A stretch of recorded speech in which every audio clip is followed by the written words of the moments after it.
The touch of your hand makes me tremble within. Love the smell of your hair. Man, feeling well, man. What's your name? My name is Cardi Cornish. And you a legend? I'm a legend. You're a legend here in Baltimore City. Where we at right now? We live in the 17 Pennsylvania Avenue. The legendary Pennsylvania Avenue. Man, the last time I saw you here, you were doing something just across the street here. What were you doing? Oh yeah, I had some food left over from an event. We brung it out. We fed a couple of people, man. Why you do that? Nice soul food. Why you do that? Man, the love that God has shown me in Christ, man, it overflows. That's how it overflows. Yes, sir. We got more than we can use. Already was high within San Antonio, Winchester community, but the age group is getting younger. Children under the age of 18 being murdered in San Antonio has a high peak right now. So our goal is to catch the children. You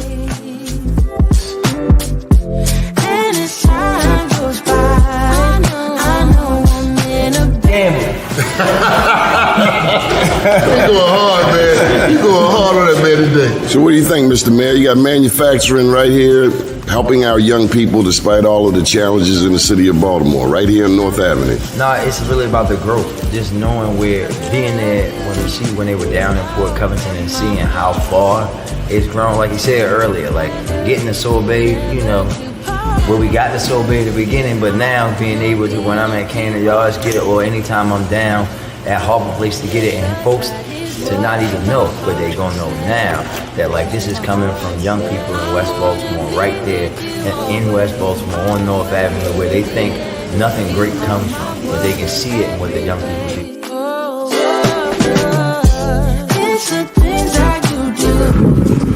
Here on the plains of Mississippi, now right here, French Lord Mathis. A beautiful town, just leaving Algiers, which is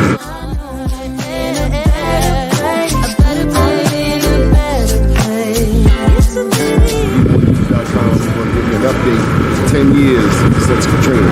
The news.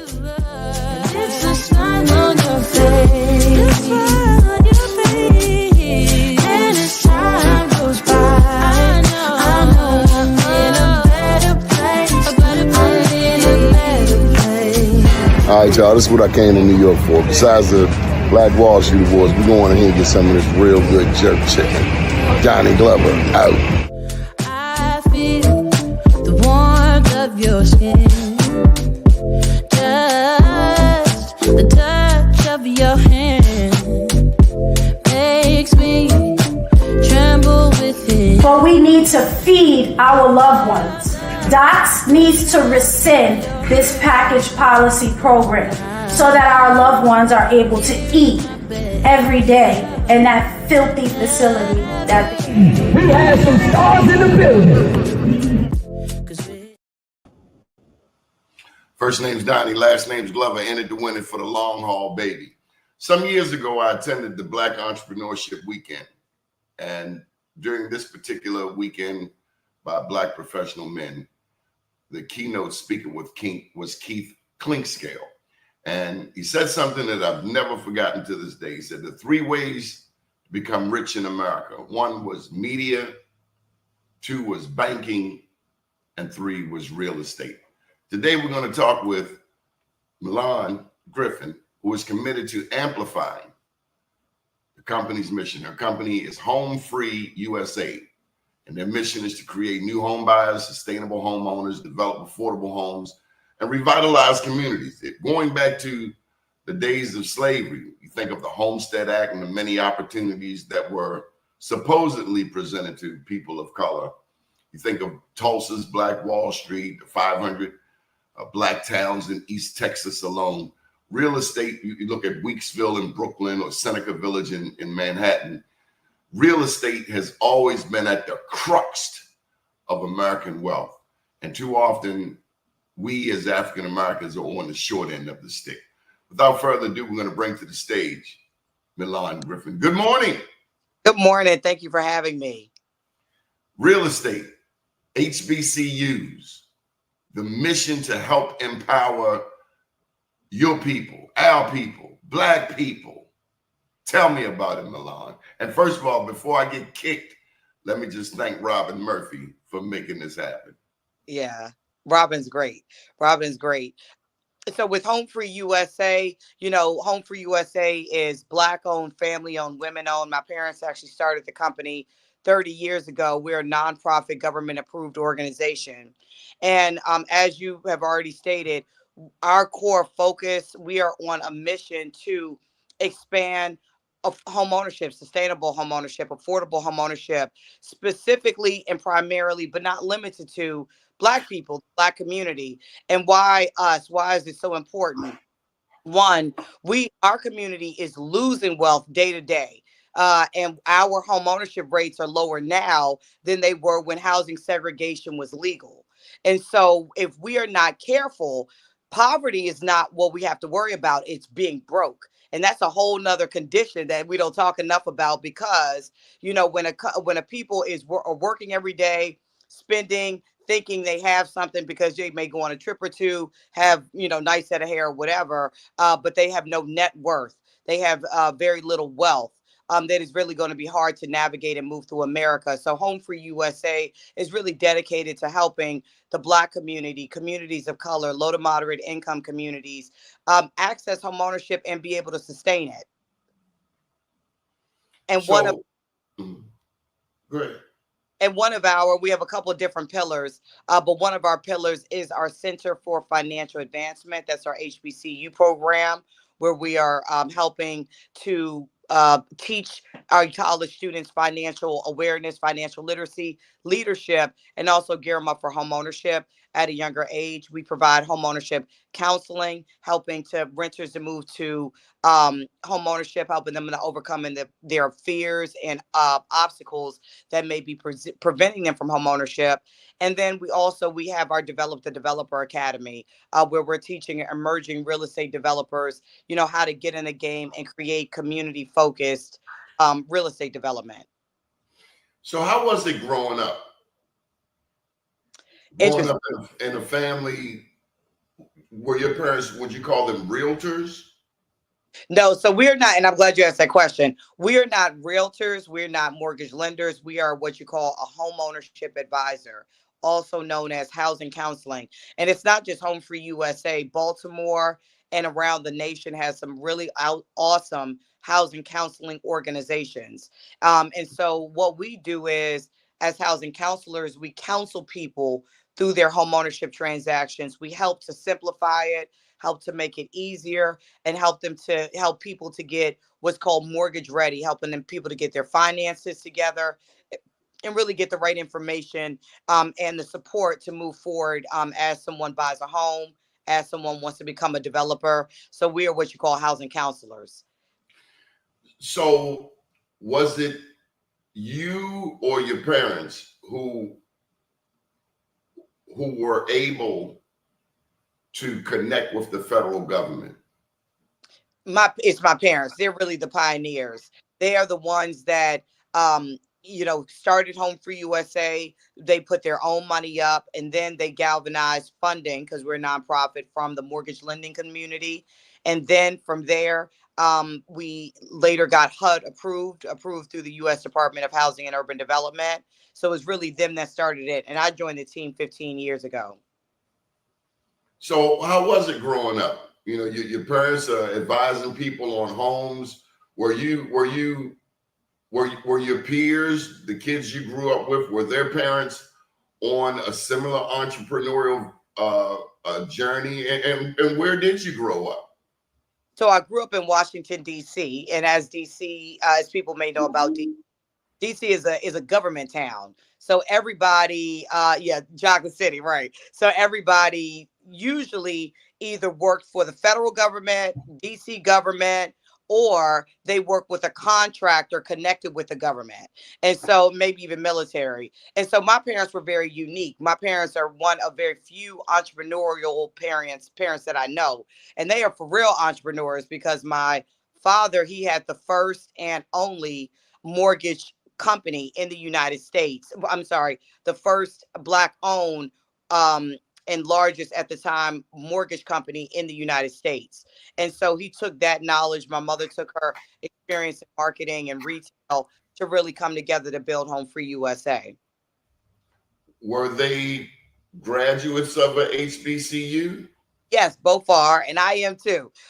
So my mother went to Fisk University, my father went to Tennessee State, and I went to Spelman. My sister went to Hampton. My brothers didn't go to HBCUs, so we'll forgive them for that later. But it's really us going to it's really us going to HBCUs and really understanding the need, because even with our Center for Financial Advancement program, one, many people don't even, or at that time, we started that program 7 years ago. We started our housing counseling program 30 years ago. But with the Center for Financial Advancement, many people at that time when we started the program, they didn't know what a HBCU was. And even if they knew the name and the concept, they didn't know the talent, the experience, the professionalism that these students have at historically Black colleges and universities. And so our CFA program has really done a good job of being a bridge builder to, as with all of our programs, our bridge builder from our community, the Black community, has been historically left out, marginalized, and very much so on purpose discriminated against, in terms of our inability to access wealth, stopping us from the wealth building opportunities. And so our company is really working to transform that, in our own way, to really build the foundation to close the racial wealth gap. And one big part of that is building a bridge between our community and the mortgage community, because the mortgage community, these cats have the money, and these cats at the end of the day have to approve the loans that we apply for. But if they don't know the potential on our side, and we don't understand how to navigate their side with these loan products, with these financial instruments, both of us are losing. So we're really a bridge bringing both communities together. Now, I heard you mention Spelman. I don't know if you saw in my email last night, I put #house. Oh, yeah. Okay. Yes. We gotta love a Morehouse man. I only did 3 semesters there, but I must tell you, it was the greatest. And then did a trimester at Georgia State. It was the greatest 2 years of my life coming from Baltimore. One, just to get out of the rat race. Even those 2 years, I'm pretty certain it helped preserve my life and expose me. I mean, I don't know how much about go-go I knew before the DC Metro Club, but I will tell you, I have some friends in the DC Metro Club who enlightened me, and I am a big Chuck Brown fan. But even more so, as a journalist, I've had the distinct opportunity to interview your mayor for life, Marion Barry. And I have to ask what impact he had on your family's business, if any.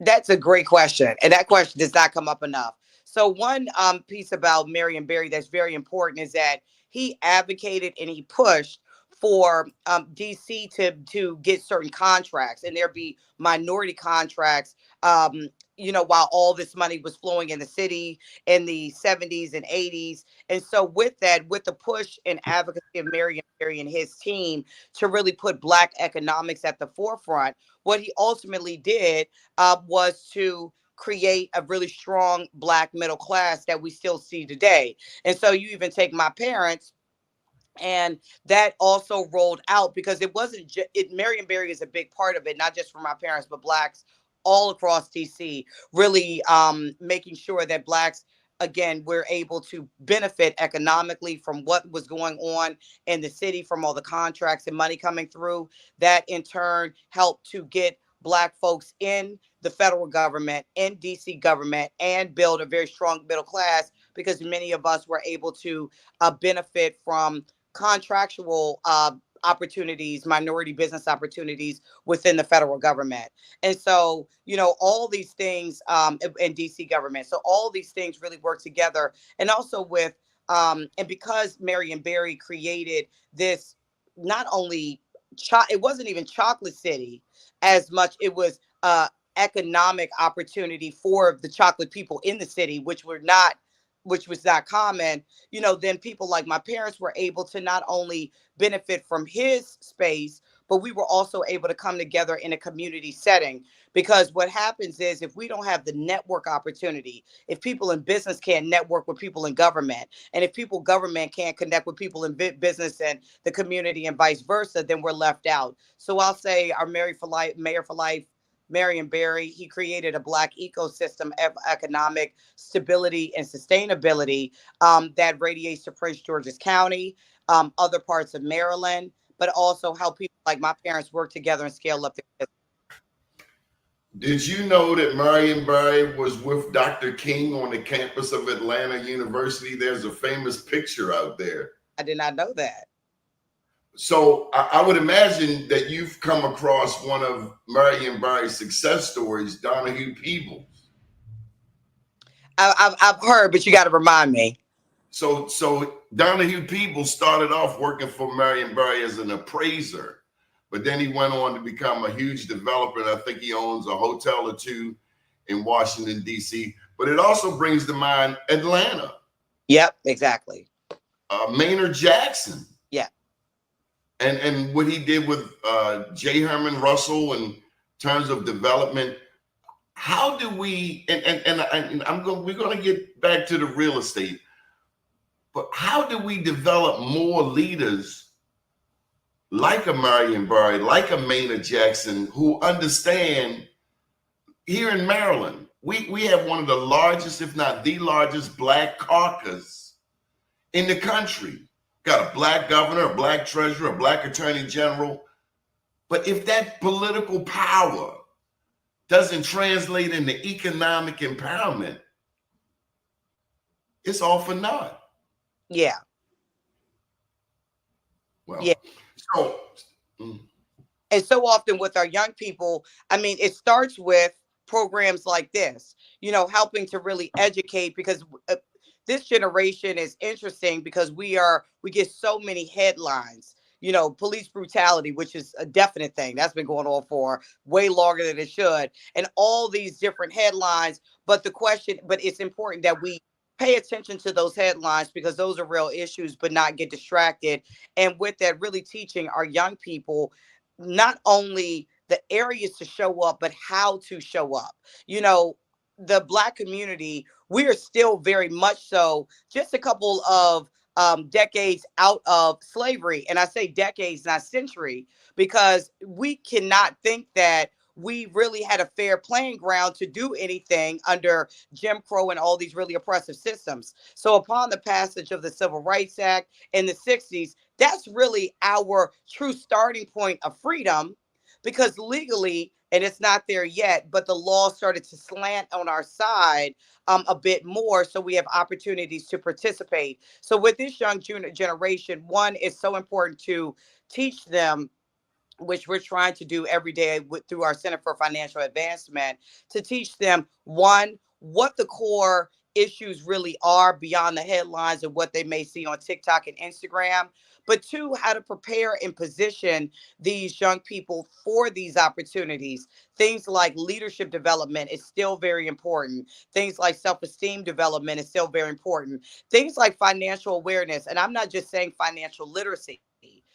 I'm saying being financially aware of not just budgeting savings, but also being aware of the need to build wealth through real estate, the need to diversify your money through investment in stocks. And so again, the more we pour into our young people in these variety of ways, the more that we can position them to not only be in these positions, but also understand how to move policy forward that is really going to help all of us financially. Milan, when I first got to Morehouse, I started getting them student loan checks. And they say they lend you $2,500, but the check was only $2,200. I want to know where my other damn $300 at, since I got to pay for it. But the first thing that struck me, now my mom would be 95. I'm 59. Congratulations. I guess my older sister, who's gone now, was the one who would teach me some of the practical things I needed to know, because mom's is tired at that point. Mm-hmm. But the first thing I remember when I hit the campus were these damn credit card applications. Can you talk to me first and foremost about credit? So the United States is a debt driven country. You know, we talk a lot about the U.S. debt, and we're trillions of dollars in debt, but most of that debt is consumer debt. It's not just like some random debt that we have. It's all of our consumer debt coming together to create this heavily indebted situation that the U.S. is in. And so when it goes to credit cards, it's important to know how we are trained as Americans. In Asian countries like China, they're trained to be savers. In America, all of us are trained to be consumers. And many of us, and let's just take it to our community at this point, are trained to be greater consumers than we are investors. And I like to say money multipliers. And so with that in mind, you know, with the credit cards, I'm not going to say credit cards are terrible. You know, they can be a practical way of building wealth. Student loans, they also have a means to an end, but you just have to be mindful of not overspending or taking out too much debt on these student loans where it's hard to get your return on investment. You know, when we look at our black students lead the student loan debt piece, for example. But if you really think about student loans can be predatory, not on purpose, but just by the way that they operate, because they're lending out people money that may not have a proven track record yet to pay it back. And we, the ones who are taking out these student loans, may not know what our financial trajectory is going to be like after college. Because these students many of them aren't coming out making $150,000 a year. Some of them are though, but not many of them. And so it's important that with credit cards, that with student loans, is that we make sure that we use them consciously, we use them responsibly, and we know that let's not get in over our heads. So just a simple thing with credit cards, when you're looking to buy a home, you do need to have some track record of credit. Your student loan is a track record of credit, specifically and especially if you started paying on it already. Credit cards are a good way to establish credit, but if you use it, pay it off immediately. And if you're like me, who is not good at doing that, just don't use them. Amen. So I live in Sandtown. Sandtown became notorious back in 2015 because of the death of Freddie Gray. Sandtown is a historically Black community, inner city West Baltimore. We have more vacant houses here than in any part of Baltimore City. I think the total number citywide is around 15,000. There have been programs like Governor Hogan's to remove blocks of vacant houses, and that made a dent. How do we get our people? I mean, they got the city has a dollar house program, but you know that I can sell you this house across the street for $1, but you're going to need probably, they say 70,000, but you probably need 140,000 to make it worth anything. The house next door is worth 182,000, but it's surrounded by vacants on both sides. Tell me about your developer program. How significant is it to create Black, not just homeowners, but Black developers? And that's a hallmark of your program. Yes. And so this new program that we are launching is called Develop the Developer Academy. And basically with that academy, we are teaching emerging real estate developers, you know, people who may have, you use the term flipped because it's a common term, but it's not the best term. Flipping houses has a negative connotation. But let's just say a person may have come in and they quote unquote flipped 1 or 2 houses, or maybe they're just trying to get into the game of real estate development. So with Develop the Developer Academy, what we're doing is helping emerging developers to get into this field, to teach them the fundamentals of real estate development, to connect them with financing opportunities. They will be in the room with lenders, with people who can provide financing and can really teach you how to qualify for financing to really get in the game and scale up these projects. And so often, we look at our communities, and we are irritated, as I am at least, with everyone else coming in our communities, either developing the community, building up these vacants, or the vacants just sitting too long and not being built up, or if they are built and reconstructed and revitalized, any old body and everybody outside of us are coming and moving in and taking advantage of that opportunity for economic growth when we've been in the community on the long haul. So with Develop the Developer Academy, this is an opportunity for real estate developers, emerging real estate developers, to get in and scale up their real estate development practice so that they can do it in a community-centered way, do it alongside the community, not just plopping development on the community. They can scale their projects. They can access financing. They can grow their projects, reduce costs, increase the profit margin so they can do more projects. And most importantly, we are tapping into and helping to bridge the gap between people who are coming from underserved communities. Only 1% of real estate developers are Black, brown, or women.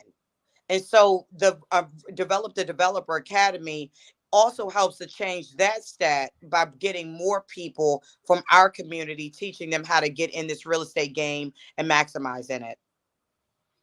This is powerful.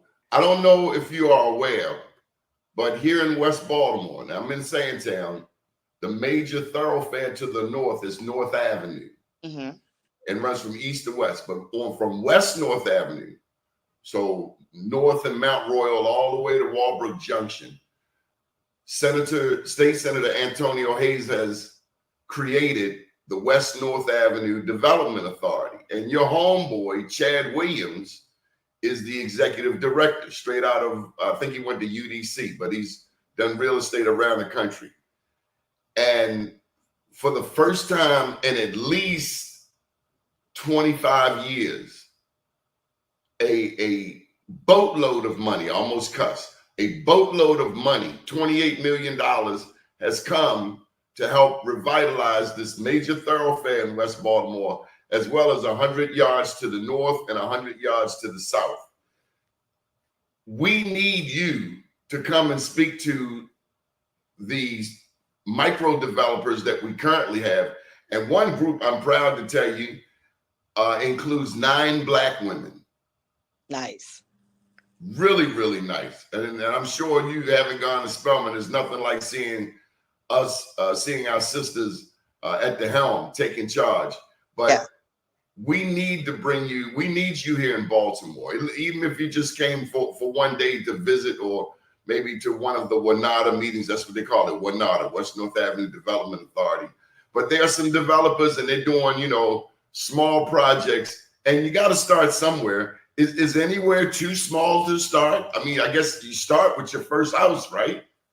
So you start with your first house. So Baltimore is interesting. Well, let me just mention, I want to give a shout out to Chad, shout out to Senator Hayes. Both have been great. Senator Hayes is really, we've already been in conversation with him about some of the development in that area. So we're hopeful that we can participate and come out and speak. So that's great. Yes. And they're doing great things. And so you could always start development with just one house.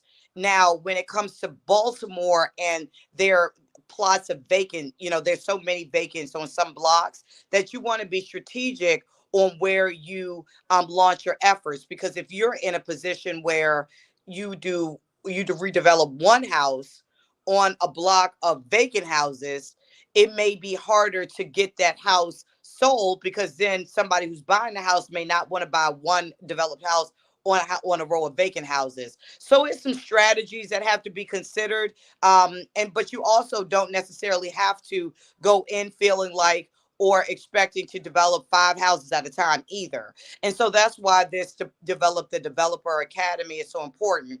Freddie Mac and HomeFree-USA are coming together. We're working with a group called Grow America to provide the curriculum.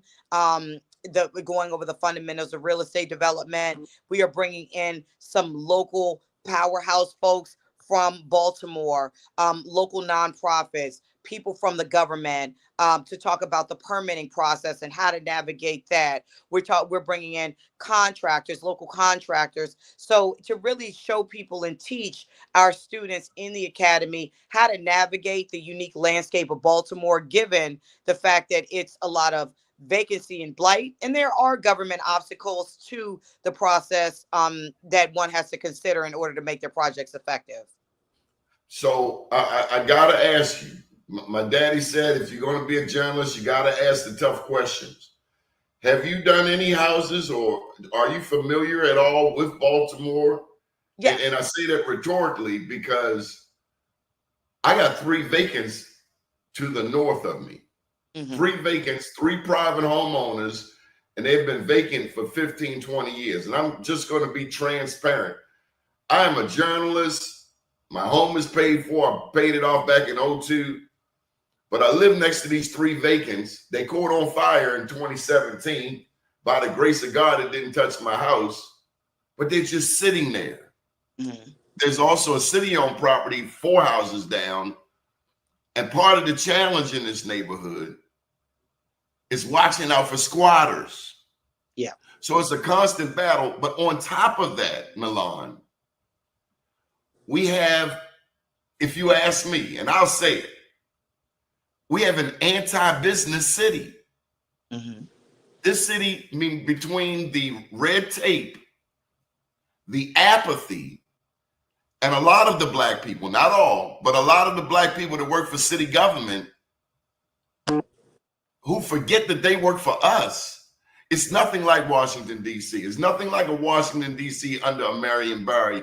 It's the classism thing. Because Sandtown historically has the stigma, oh, it's Sandtown, when I'm actually surrounded by homeowners. So we have a lot of homeowners, but we also have a lot of blight. So any thoughts on navigating a city like Baltimore, which I personally think is anti-business? We chase business away. We don't have any Fortune 500s.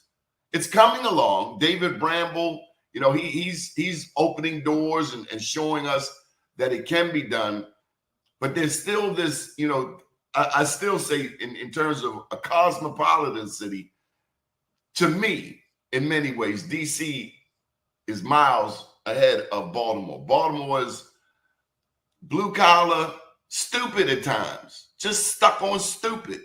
I can say because I live here. No, I'm sorry. You had me chuckling for a second. Okay. No. So here's the thing. HomeFree-USA, we've been in the Baltimore community. We've redeveloped over 100 properties in Baltimore City, mainly in the West Baltimore area, Poppleton, right around University of Maryland Biopark. So that has really been our area. And if you drive through, especially that Fayette Street area, you'll see a red door. All of our houses have red doors on it. And so so my company, we have been steeped in real estate development in Baltimore since about 2010, because when the housing crisis hit, so many people went into foreclosure. And with so many people going into foreclosure, what ended up happening was the banks were donating or selling at a discounted price a lot of the foreclosed home to nonprofit organizations. So HomeFree-USA was one of the beneficiaries. My father, Jim Griffin, he also is a real estate developer, in addition to him being steeped in the mortgage space. So he has really led the charge of real estate development in Baltimore, and I've learned a lot from him. And I am really getting my feet wet through this academy. But he and HomeFree-USA have been in this space since 2010. We've really redeveloped over 100 homes, mainly focused in the West Baltimore area, right around Poppleton and the University of Maryland Biopark. Now, with some of the things that you're mentioning, the things that you're mentioning are a thing. And that's why it's so important with this academy to really walk people through to understand what they are getting themselves into. Like the permitting process. I mean, with HomeFree-USA, we have to pay expediters to expedite our permitting process with Baltimore government. And now the good thing is with Baltimore city government, You have more experience in this space working with Baltimore City government than I do. But just as I've come in to the conversations, the current administration is open to listening. And they He are, is. yeah, and trying to do more to improve what you said, being anti-business. Because we've even seen a lot of the hiccups with We're talking with Milan Griffin. She's with HomeFree-USA. She just sorry about come that. on. Look, This I'm is doing okay. this from my phone and I'm getting all I types of understand. calls and everything else. So sorry about that. But needless to say, with it, so Baltimore City is it can be anti-business, like you said. The current administration under Mayor Scott, we have knocked on his door many a times and had many a complaints, and he's been pretty assertive. He's been pretty assertive about. Can you hear me? Okay. Fine. Can it hear me? Okay. And he's been pretty assertive about making sure that we're pushing things forward and improving on the process. Can you hear me okay? You're fine. Okay, I just want to make sure. All right. So yeah, so going back to what you're saying, there's also a thing in Baltimore, and I'm not going to name any names, but historically, contracts have also been doled out to real estate developers who are sitting on land in Baltimore and haven't even done anything with the land. So there's also a bit of a legal fight as well in some areas with developers who are just coming in who have the want, the money, the focus, and the concentration to develop these spaces. And there's a fight between these new developers and existing developers who have gotten into these communities and not done what they need to do. So there's also some land lockage going on with developers as well. So there's some things in Baltimore, but on an optimistic side, resources are coming in and the new administration is at least trying to push things forward. I will agree with that. I have to ask you. Well, I guess it's a comment. Baltimore is anti-business. Marion Barry told me once. He and I, I've interviewed him a few times, and he said if the elected officials aren't doing what you need done, he said, quote unquote, vote the bums out. What I find is, and I told you we have one of the largest, if not the largest, black caucus in the country here in Maryland. Too often, our black elected officials don't know business. So how can you be an effective advocate for black businesses when you don't know anything about business yourself? Well, and let me just add one thing there, and that's a very good point. I was speaking to this other brother who is really steeped in policy and doing a lot of lobbying with the federal government. And one thing he said is that, to that exact point, one, politicians are not going to know everything. Two, the election cycle keeps these people on their toes, just working to be reelected, if anything else. So it's so important that we as a community stay on top of these people, because you look at these big corporate lobbying groups, from the gun industry on, they darn near have a bench in Congress and all these other local governments to really keep their point going and then make their point and keep it alive. And so it's so important that, yes, we want to elect the right folks in and we want to boot them out if they're not doing what they want to do. But it's us on a community level that really has to fill in that gap to make sure that we are, there, focused, and pushing the needle forward, regardless of who is in office. Now, there's time and money to do that. I will say, and I got to give a shout out to my Baltimore folks, because you all about your business. You all do stay, on top of many of these folks, but it's also important that we stay on top of our political leaders for the right reasons. And so when it comes to, like you said, vacancies in your area and nothing is being done to and with these vacancies, look, bug, harass, stalk your local officials, because I'm not saying that anyone could do everything, but we as a collective could do more if we push them to do it. I'll tell you something else. DC is a Democratic town. Baltimore is a 9-1 Democratic town. Mm-hmm. The state of Maryland is 2-1 Democratic. But we have to know how to deal with Republicans too, because especially given that they are so pro-business. Exactly. What I find with the Democrats, we are so used to a damn program. And a program is nice, but I want business. I've been in business for 22 years. I want somebody who can talk business. So we as a people are often more married to the Democratic Party than we are loyal to our own church. Yeah. And you know, the irony we missed the money. Yeah. And the irony of it all is that the my father, God, when you asked about Marion Barry, really what I thought about was my father telling me stories about how I think around that time it was the Reagan administration, or even Nixon, going back even further from there. But really where he was able to get his start in business, even on a private mortgage side, was because of the a lot of the money that the Republicans were pushing down the pike for business sectors at the time. And I think you raised an important point. And, you know, let me just say, we're a nonprofit organization and we're bipartisan. So I'm not leaning to any political group or another. You know, I have to put that out there.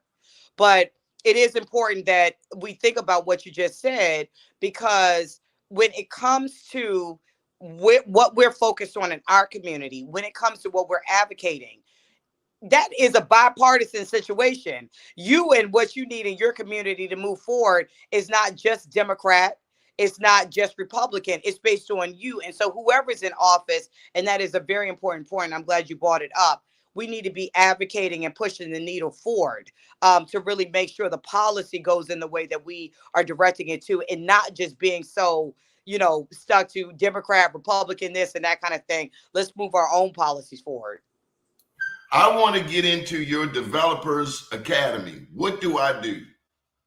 So you got to HomeFree-USA.org/developers, HomeFree-USA.org/developers. And this is, again, a great opportunity. Let me just spell it out to make sure everybody has it. It's HomeFree-USA.org/developers. If you go to HomeFree-USA.org/developers, you will be, and actually, let me just check because I don't think I gave the right website. One sec.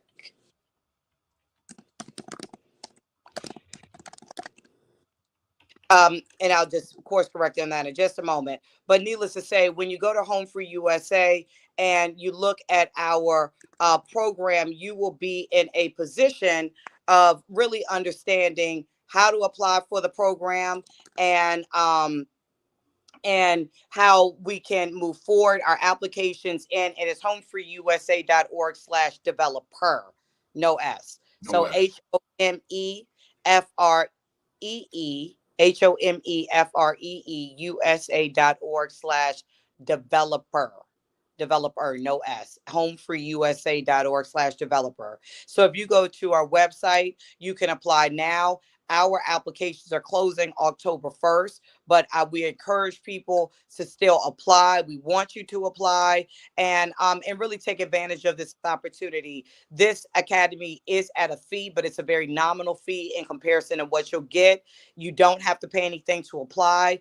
We'll let you know around October 11th whether you've gotten accepted, because we are screening all the applications, because we want to make sure that this is not just an academy where people participate in and then they leave with some great information feeling good. We want to make sure that people use this information to actually develop projects. And so we stay with you for about a year after the program. The program is November 7th to the 11th. 5-day. We do run it over Veterans Day weekend, so people don't take a lot of time off of work. So it's Thursday, Friday, Saturday. We have a light day on Sunday, and then we're coming back and concluding on Monday, Veterans Day. And then we have a capstone project on November the 21st. We have some major players that are joining us for this. People from Freddie Mac, people from major mortgage companies across the country, and so we have some really great things. But if people go to homefreeusa.org/developer, they can apply. This is so special. Tell me about Robin Murphy. I've never met her in person, but I've seen her work. And so when I got a call from her office and LaDon Black, I was like, whoa, I've made it to the big leagues now. Robin is great. Robin is great. And let me just tell you one thing. I think that we as a community negatively talk about each other all the time. Black people don't do this. Black people don't do that. You know, black-owned business of this, black-owned businesses of that.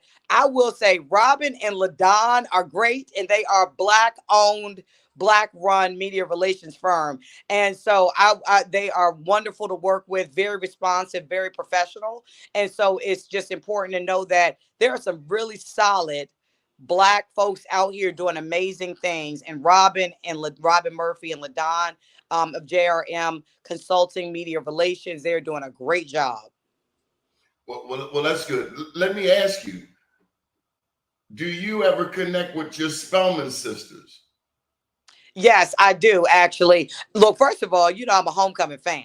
So you cannot, I mean, many do go to Spelman and Morehouse and not go back to Homecoming. But that's just like, why? Homecoming is like a little mini Black heaven congregating in Southwest Atlanta annually. So, yes, I do connect with my Spelman sisters. I go to Homecoming. I was a lot more active with the Alum Association a couple of years ago. I got to get back into it. But with my Spelman chapter here in the DC area, I created a conference called the Loving Me Girls Conference. And it is a self-esteem building conference for young women, for teens, young ladies in the DC metropolitan area, but even we have young ladies from Baltimore that drive down. That's annually in the spring. And the great thing is that it's still going on.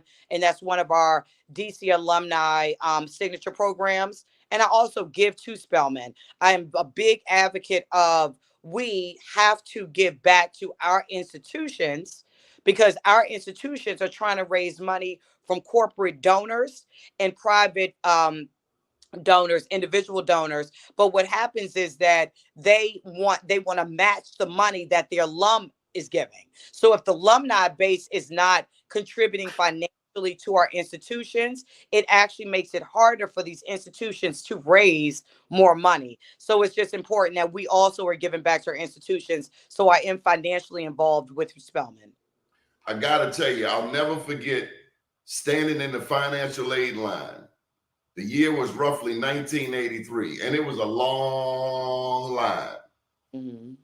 And I'm from Baltimore, so I ain't gonna stand in the back of the line too long. I'm gonna navigate my way to the front. I'm just letting you know.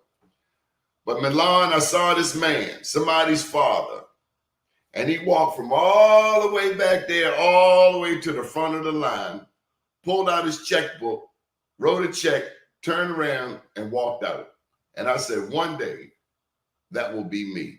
Mm-hmm. Did you ever feel that same or similar? Did you have any similar experiences at Spelman? I mean, I saw greatness. I saw what I had read about in books. I saw it in action in Atlanta. I saw empowerment, Black empowerment that came out of the civil rights movement.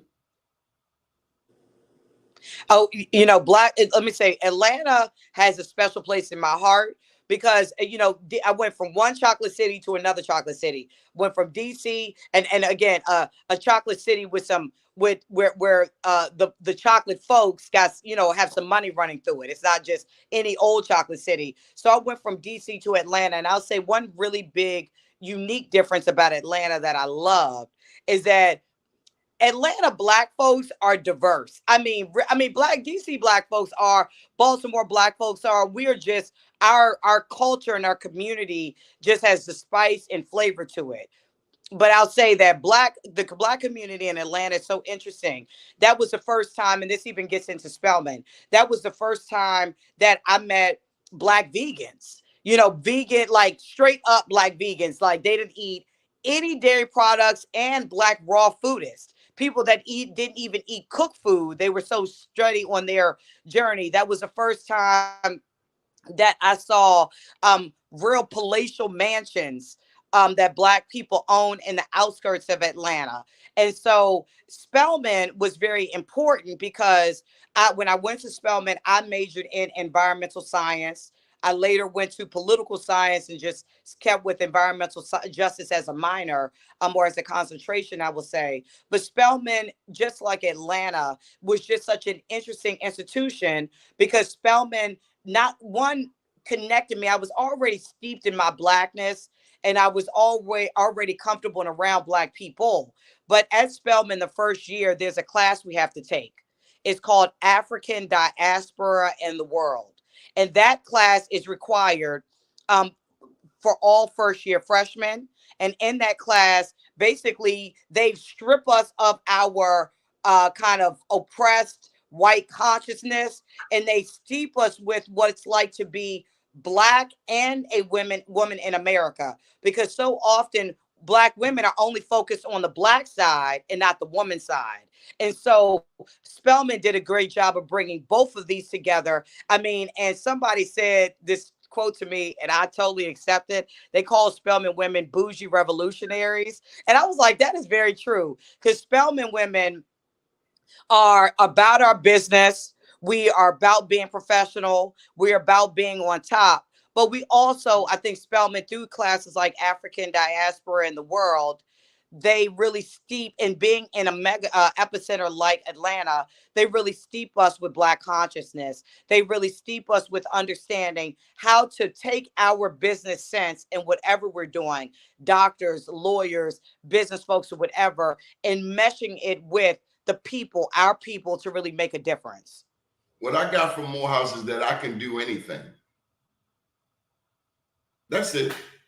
I mean, I knew that growing up, my dad owned a funeral home. My parents ran that for most of my childhood. But I knew I could. But when I got to Morehouse, and you read about Dr. Benjamin Elijah Mays, and Hugh Gloucester was the president back then, and Edwin Moses, the track star. Spike Lee was filming School Days at the time.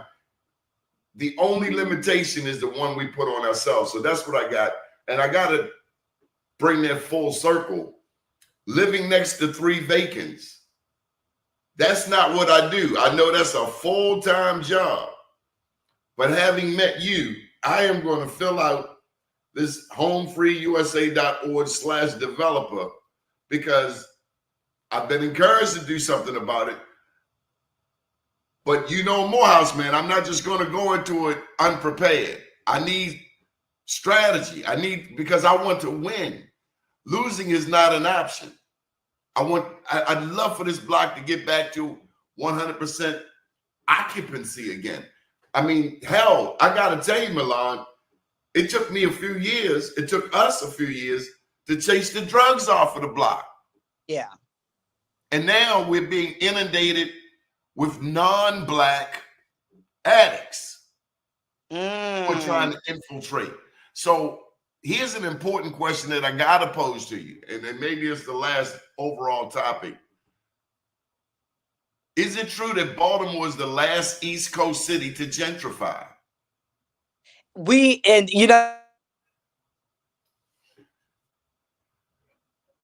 We're talking with Milan Griffin of HomeFree-USA. Make sure you guys sign up for this class. I'm going to see you in class, HomeFree-USA.org/developer, because we have to, we really have to take charge of our community. Yeah, sorry about that. Yeah, so going back to what you're saying about the vacants here, Baltimore City, I've heard the same thing about Baltimore being the last East Coast city to really gentrify. And let's kind of keep that in mind. But I want us to put another thing on our mind, which is we as Black people have to get in the game of ownership before everybody else comes, because when they come, and you know who I'm talking about, that's when the price usually starts to go up. So we want to get in to real estate. We want to get into our communities. We want to own our communities. Baltimore has the opportunity to be the Black mega epicenter that we want it to be, that has the economics running through it, that's a solid and safe place for Black families, for the Black middle class of all layers. And so it's so important that we take advantage of opportunities like Develop the Developer Academy to learn how to transform and move our communities around. You don't have to be a multimillionaire to get in real estate development. And especially through academy like this, where we're breaking down the fundamentals, if you do take and we're not the only ones in town. There are other real estate developer academies in Baltimore that I would suggest people look into as well, because it's so important that we work together. But needless to say, take advantage of the resources that HomeFree-USA is providing through Develop the Developer. Learn how to get in a game and transform those vacancies on your block instead of waiting necessarily for somebody else to do it. Also, let's keep in mind that Baltimore has a lot of down payment and closing cost assistance available. To buy a home in Baltimore is a smart move because you could qualify for upward and down payment and closing cost assistance. So it's so important that we look at the opportunities to buy in Baltimore. We see it as an opportunity versus a stain. I know everybody's trying to run out to the county, but look. Yes, that part, Milan. The Baltimore city is going to be what DC is now, out of price for most of us. So let's get in it now. I know it may seem scary. I know we may have to. You know what makes it scary, Milan? The media.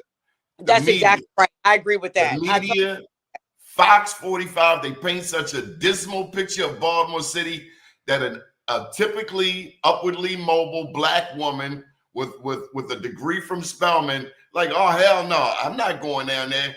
But Becky moved down the street. Exactly. That's exactly right. And that's what happened with DC. And so here's the thing. When opportunities are around, when they're presented, we can't get mad if we don't take the opportunity. So it's important that we see the opportunity. HomeFree-USA is here. We're here because we have our Develop the Developer Academy. On the other side of our business, we provide housing counseling. If you go to homefreeusa.org/developer and you really look through that academy, consider applying to learn more. We will alert you whether you got accepted. But also while you're there, feel free to just go to our larger website and look at what we do.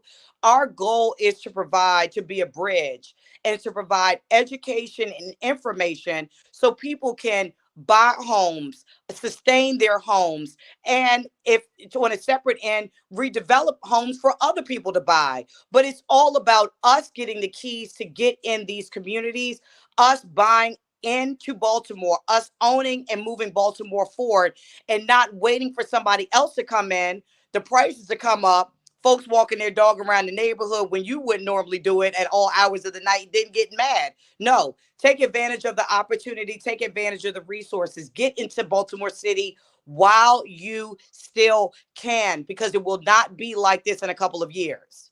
Go to Harlem, go to Brooklyn. It's totally different. You got a Whole Foods in Harlem right there on Malcolm X Boulevard. You never would have imagined that. You see white people jogging up the street on 125th Street. You never would have seen that. You see white people at 14th and U. Exactly. Never.